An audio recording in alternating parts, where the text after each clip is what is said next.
So this is like my first time going in here. I don't know what to expect.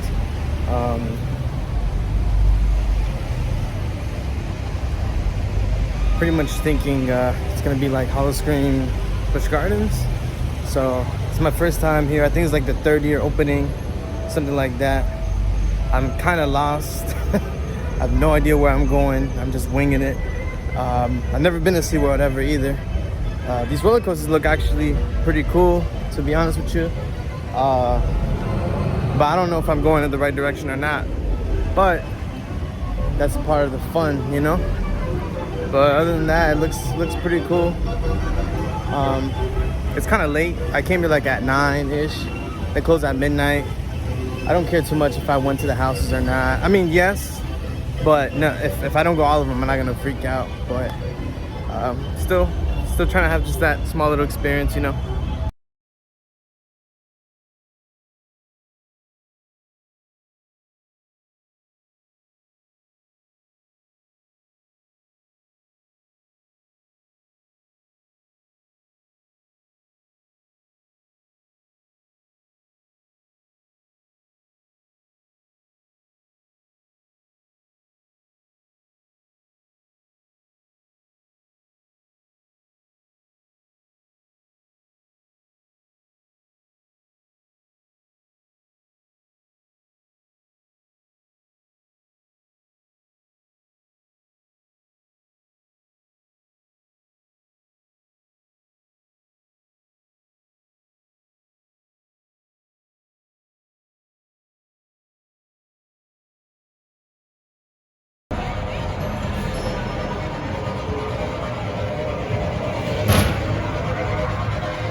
I'll take a look at that, food options, see what they got, get a review or whatever.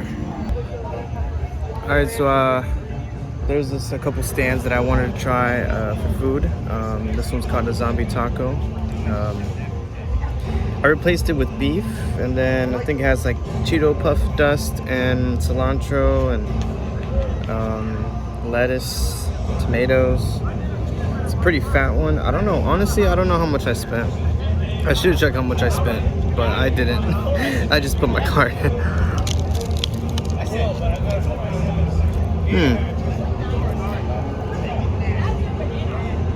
Interesting.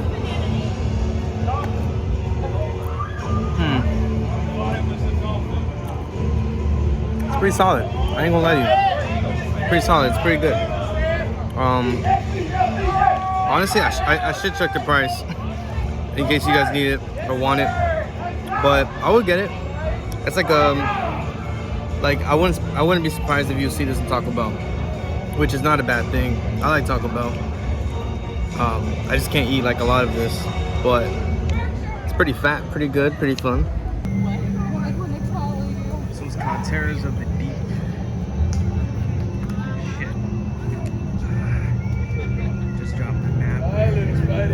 How about you turn off that nigga?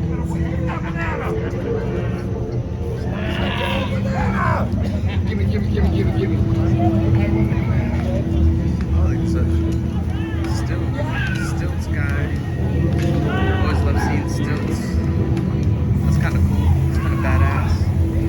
I actually really like the scare zone. It's pretty spacious here. It's pretty dope.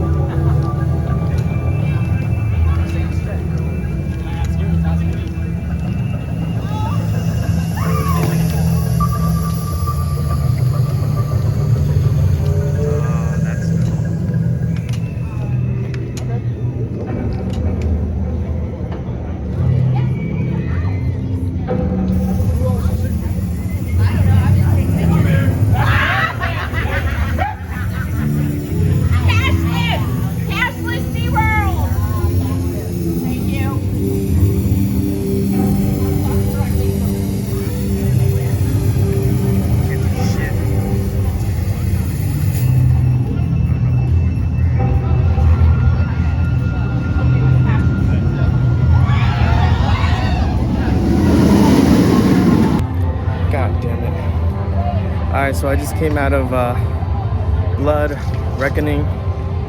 Personally for me, I would rate it 7.9 out of 10. I think it was a great house.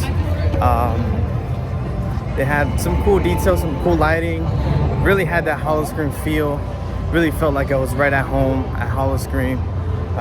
Mind you, this is my first time going, so I'm just going with the blank canvas. But they had some really cool creative details. I only waited like 25 minutes, maybe less. Wasn't that much of a wait. But other than that, I think it was great. Just wish they had just more detail. But other than that, it was great. While I was waiting in line towards the end, or as I was going in the house before, there was like a guy, like a regular guy. I thought he was just a guy in front of the line or something, because I took a regular admission. And he actually was a scare actor, just dressed as a regular person. So it was like the middle of the house. Like he got shoved right in the ground. And I thought that was just really fun. I never seen that before, so I thought it was really cool. Like it was that one-on-one interaction, right? He just fell on the ground, and like that scare actor, it was like that one-on-one experience. So I think that was pretty cool. I want to see more of that in other haunts.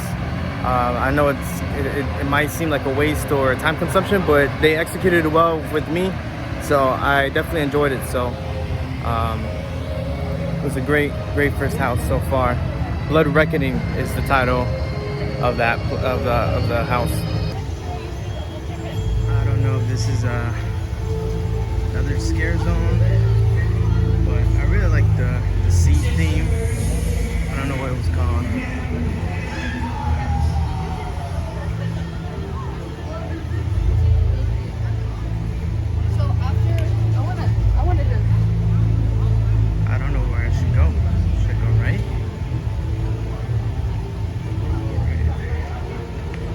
So lost. This is really cute. Pretty cute.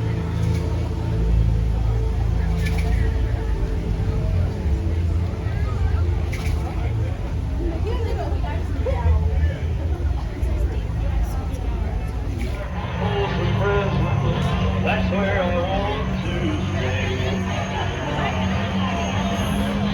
And I let that lonesome whistle roll my blues away.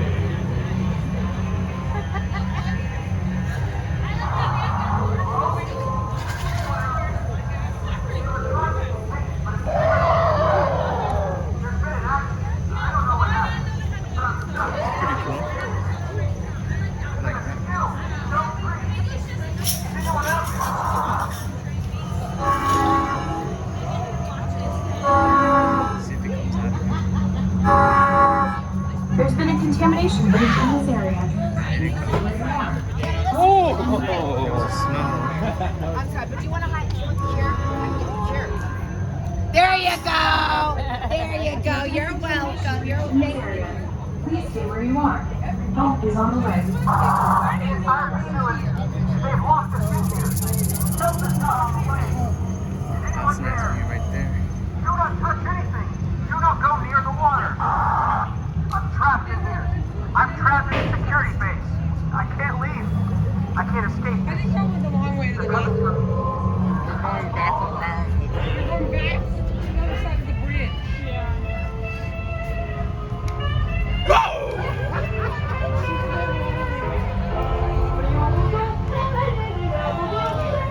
Just came out of the Vines one. I don't remember what's it called exactly, but it's a Vine one. I waited about 40 to 45 minutes, regular admission.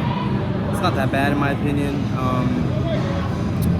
It was fun. It was great. It kind of reminded me of like Witch of the Woods. It was like an indoor / outdoor type of immersive experience. But overall, I think it was great. I don't think it was as. I will take that back. I would say like a 7.7, almost an 8 as well. They had some parts that was really cool. They used a little bit of animatronics, which is good. Like it was like a gator animatronic. They got me a couple times, like 2 or 3 times. Excuse me. It was a lot of fun. I would say it was worth the wait if you were to go wait 40 to 45 minutes. But other than that, it took me right to like a restaurant and like and a bar, I think. It's really nice to sit down and really chill for a little bit. But overall, I think it was great house.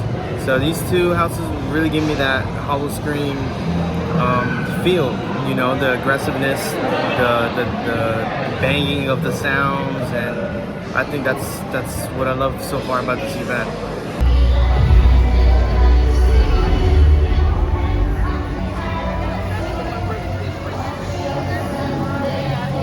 Iceberg is a 20-minute wait for Friday. Lines look pretty decent. A lot of food options. I feel like there's a lot more food options here than Busch Gardens, but maybe wrong. Like this.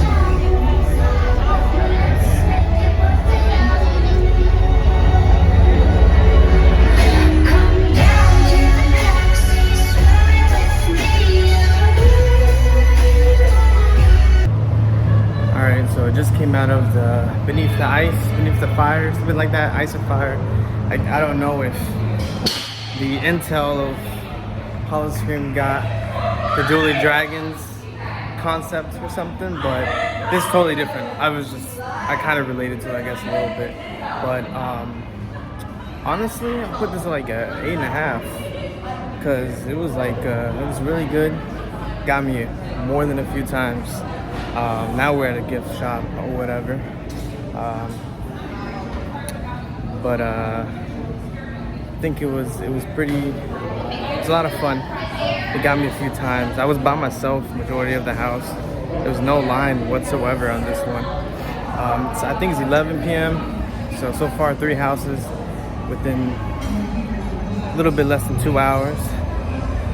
This house I'll actually go again. There was a lot of elements there that normally you don't really see much from other haunted houses. They had like, there was a part with ice, they were blowing air, there was enough scare actors. I love the spacing that they used. They had a lot of space that you can go walk, that suspense where you just don't know what the scare actor is gonna come up. Honestly, it was very good. It got me plenty of times. I can't stop saying it, but I don't know if it's because I was by myself, like completely by myself, walking in the house. But honestly, it was really good. Like, I think my favorite part was like towards the end. They had like this fire scene, fire elements, and it really felt like I felt the heatness of it. Like they had the lighting for it, and then even towards the end, there's like a few scare actors there, all bunched up together, and you're like kind of like trapped. So really good house. That's my top for so far today in the event. Hopefully I can get to another one so I can at least go to 4 out of 5, but so far I have a great experience. Alright, so just came out of, I think it was called Dillerton 666 Laboratories. I've only waited about 20 to 25 minutes. Wasn't that bad. Honestly, it was a lot of fun. I think it's really hard to tell which one's my favorite because the first one that I went to, the third one, and the fourth one are my strongest. It's like so much fun. This one in particular, I love the pre-show. I haven't had a pre-show like this since Enigma Haunt days, and it was also similar where like you sit in a room, so you're pulsed, so you're in a small little group, sit down, and then they do this like elevator effects. And there's this scare actor there telling you, like, it's like, come on soldier, let's do it, let's go, let's move. So I don't know if that was the point of it, but the group that we went kind of quick. We kind of sped walked a little bit, and it was a lot of fun. So it kept a little adrenaline rush. They got me a couple times where I wasn't expecting to see, and honestly it was a lot of fun. They had some really good details, some lighting, creative effects there too. I would have to say the Fire and Ice one is my number 1. This one's my number 2, and then my number 3 would be the first one that I went to, the bloodshed, something like that. But anyways, I think it was really great. Maze/house, so much fun. Oh, my rating?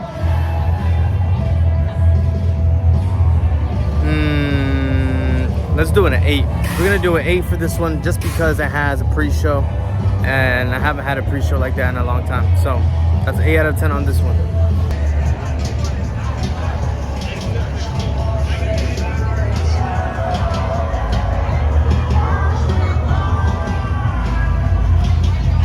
All right, so finished tonight at Howl-O-Scream Orlando. I came in a little bit after 9, like probably like 8:55. I got lost a little bit, but yeah, like 8:55, like 9. I came in, checked in, and now it's 11:46. So I've been here for over 2.5 hours. With that, with general admission, no fast pass. I did 4 of the houses out of 5, and I tried a taco I was curious to try, and went through all the scare zones, I believe, in a matter of 2.5 hours. It's not a race or anything. I just wanted to say how my run went through this year. I had 0 expectations. The only expectations I had was like, is it gonna be like the Howl-O-Scream that I know of, that I've been for a few years now at Busch Gardens? If it's given that same feel, it does feel like a Howl-O-Scream event, which I'm super like happy, because it's like I don't want to go to an event that has the same title, basically franchise, and it has no relevance. So that was fun. That was really good. The houses were good. One of them was okay. The last one that I just went, the 4th one, felt really quick, but again, I did walk pretty fast. I think the highlight of this event, in my opinion, of the houses, was the Fire and Ice one. One, because I was by myself. 2, the scare actors were great. They did a great job. And then the theming, the lighting, like I said before, like the fire effect, it felt kind of hot in there. It was just great. Like, you can really feel it, you know. The scare zones were cool. It gave that Howl-O-Scream, Busch Gardens feel of the scare zones, the roaming hordes, and then just the fog and the lighting. There were some parts where just vacant, but that's normal. Again, this is my first time ever going to a SeaWorld park, so I was kind of lost. I didn't know what to do, but it was all new to me, and I think that was really cool. Would I go again? I would go next year, not again this season, but it's a great price, I think. Overall, because it's at Orlando, it's another theme park event. I recommend everybody to go, because, you know, we have horror nights, right? I was checking earlier, like at 10:30, and it was like 90 minutes, 80 minutes long for each house, and I didn't wait at that. I didn't wait 90 minutes. The max I waited was probably about 40 to 50 minutes. So I recommend for people around this area. Today is Friday, a few days before Halloween. I was expecting it to be like crazy packed, but it was a lot of space. I don't know if it's because the event is new or the theme park is also huge. I don't know what it is. There is a lot of cars. There are a lot of people, but it didn't feel like horror nights where you're like skin-to-skin contact with people. That's another advantage of what they have here. A few of the houses here that I went as well had a lot of space, and that's what I'm starting to think, that I love space. It makes it more creepy, and it makes it I think the scares are more powerful when you have more space versus claustrophobia. But that may be preference, I don't know. But other than that, I had a great time. It was great. For a rating, for an overall scale from 1 to 10, 10 being the best for this haunt, I would have to say an 8. Just because the houses were pretty high 7s, and then the overall service and everything together was great. The rides, I saw people going in the rides too. The rides look awesome. I've never been to any of these rides, but they look pretty dope, you know, the roller coasters. And I saw one of them was a 5-minute wait, another one was 20-minute wait. So that's also a bonus. If you love roller coasters, you can go here, go to Howl-O-Scream Orlando at SeaWorld. Definitely worth it. Last thing I wanted to mention is pricing, right? I purchased this ticket last minute, literally the day of tonight. So I'm sure if you were to buy your tickets earlier, now that we're at crunch time, maybe you might see just the full price. But it was about $50, I think, 50 something maybe, regular price. I use my company portal, my company's like my job, their portal on the discount stuff, so I got it for like 46, 47 with taxes, which isn't bad if you think about it. For 4 houses and scare zones and all of that, oh my god, they're turning off the lights here. It's worth it if you ask me. Just keep in mind you have to pay for parking. I pay like $30, which that's kind of outrageous for me, but anyways, business is business, right? And then the food and all the extra stuff, so keep in mind all those costs with drinks and all of that can add up if you're in a tight budget. But if you're just coming here for the scares, I would definitely recommend just getting the ticket, you know. Other than that, thank you, and we'll keep in touch.